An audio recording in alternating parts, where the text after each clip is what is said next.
Assalamualaikum warahmatullahi wabarakatuh. Saya Fadil Muhammad dari kelas B. Di sini saya akan mempresentasikan mengenai tugas UAS pada mata kuliah Visual Programming. Untuk tugasnya sendiri ialah mempresentasikan proyek dari aplikasi minimarket yang sebelumnya sudah dibuat pada modul perkuliahan. Sebelum mendemokan aplikasi, perlu disampaikan sedikit mengenai rangkuman dari aplikasi minimarket yang akan saya presentasikan melalui PowerPoint. Jadi ada 4 pembahasan, yakni pengenalan aplikasi, kedua fitur-fitur pada aplikasi, ketiga skema dari database, keempat yakni demo aplikasi. Pertama, pengenalan aplikasi. Jadi untuk aplikasi minimarket yang dibuat, ini bisa kita pakai untuk sistem pengelolaan dari sebuah minimarket. Karena untuk aplikasinya bisa melakukan manage seperti memanage barang, stok, dan juga memanage data lain seperti data supplier ataupun pelanggan. Lalu, ia juga bisa melakukan transaksi seperti melakukan pembelian barang ataupun penjualan barang kepada pelanggan. Masuk ke pembahasan kedua mengenai fitur pada aplikasi. Secara general terdapat 3 fitur utama, yakni sistem, master data, dan transaksi. Ketiga ini mempunyai cara kerja dan fungsinya masing-masing. Meskipun nantinya dari ketiga tersebut terdapat fitur-fitur sub lainnya. Seperti misalnya pada bagian sistem terdapat fitur-fitur yakni fitur pengguna, ubah password, logout, keluar, dan hak akses. Untuk penjelasannya mungkin kita akan sekalian demokan nanti. Lalu pada bagian master terdapat fitur seperti kelompok, satuan, barang, supplier, dan pelanggan. Terakhir pada transaksi terdapat 2 fitur, yakni fitur penjualan dan pembelian. Untuk fitur bayar, ia termasuk bagian dari fitur penjualan. Next, lanjut ke bagian ketiga, yakni skema dari database. Ada 10 tabel yang digunakan dan masing-masing tabel berperan sesuai dengan namanya masing-masing. Beberapa dari tabel juga mempunyai relasi ke tabel lainnya. Next, lanjut ke bagian keempat, yakni demo aplikasi. Pertama-tama, kita perlu login terlebih dulu. Sebelumnya saya telah membuat akun, jadi bisa kita inputkan.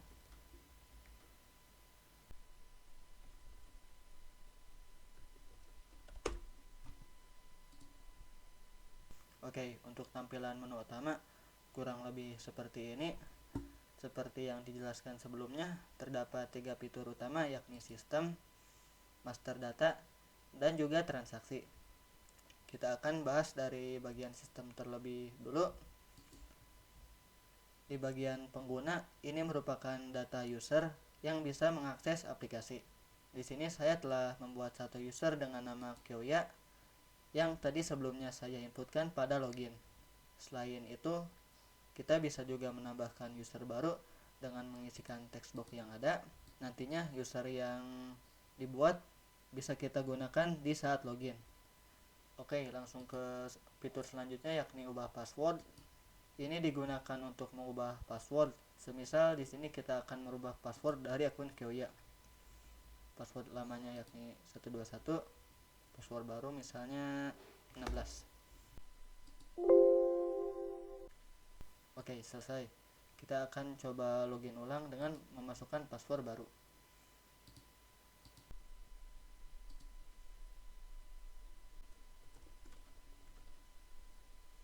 Passwordnya 16 dan levelnya admin. Oke. Dan terbuka. Lalu selanjutnya bagian logout, ini untuk keluar dari user. Lalu bagian keluar, ini untuk menutup aplikasi. Dan terakhir pada bagian sistem, yakni terdapat hak akses. Ini merupakan bagian di mana user mengatur hak akses dari aplikasi minimarket, seperti akses pada sistem, master data, dan juga transaksi. Ini disesuaikan dengan combo box yang dipilih. Next, masuk ke bagian kedua yakni master data. Pertama ada fitur kelompok. Ini merupakan representasi dari kategori pengelompokan suatu barang, seperti misalnya barang tersebut apakah termasuk jenis makanan, minuman, sayur, buah-buahan, dan lain-lain. Lalu ada fitur satuan, ini menjelaskan mengenai massa ataupun satuan dari suatu barang. Lalu terdapat bagian barang, ini lebih ke penjelasan mengenai data dari suatu barang yang mencakup diantaranya kode barcode, nama barang, harga beli dan harga jual, serta stok yang tersedia. Next, yakni bagian supplier. Ini merupakan data dari supplier. Dan terakhir yakni bagian pelanggan. Ini merupakan data dari pelanggan. Next ke bagian terakhir yakni bagian transaksi. Terdapat dua fitur yakni pembelian dan juga penjualan. Pertama, pada pembelian, di sini kita bisa inputkan barang yang nantinya akan dibeli dari supplier. Semisal di sini kita inputkan PT Makanan Bandung dan barang yang dibeli misalnya ialah roti bakri tawar dengan stok misalnya 10. Selain itu kita juga bisa tambahkan barang lain, misalnya kita membeli dari PT Minuman Indonesia, beli misalnya kopi cup dengan stok 10 pieces. Oke, untuk totalnya yakni 300.000. Di sini terdapat diskon jika sekiranya memang kita mendapatkan diskon. Misalnya kita inputkan saja 5 dan harga bersihnya ialah 285.000. Lalu simpan dan pembayaran telah berhasil. Next, lanjut ke bagian fitur terakhir yakni fitur penjualan. Jadi fitur ini merupakan barang yang nantinya kita jual. Semisal di sini ada pelanggan bernama Erlangga Aji dan dia ingin membeli makanan yakni roti.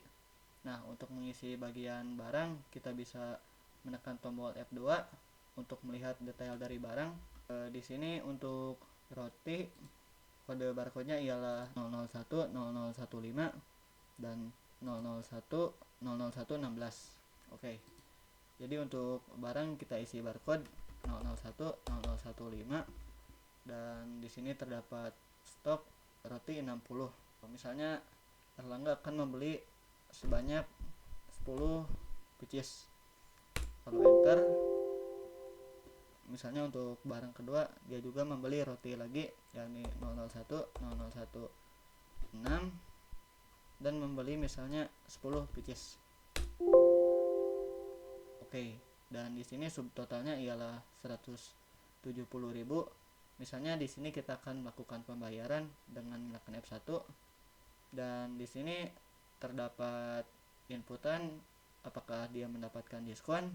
Misalnya kita beri diskon sebanyak 5%, maka akan muncul grand total yakni harga yang awalnya 170.000 kita beri diskon 5% dan menjadi total yang perlu dibayar ialah 161.500. Untuk bayar misalnya dia memberi uang sebesar 170.000 dan kembaliannya ia 8.500. Oke, langsung bayar dan penjualan berhasil.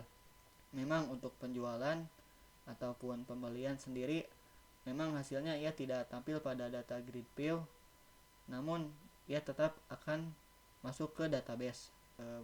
Mungkin untuk bot sendiri saya menyisipkan data seperti nama, NIM, dan juga kelas.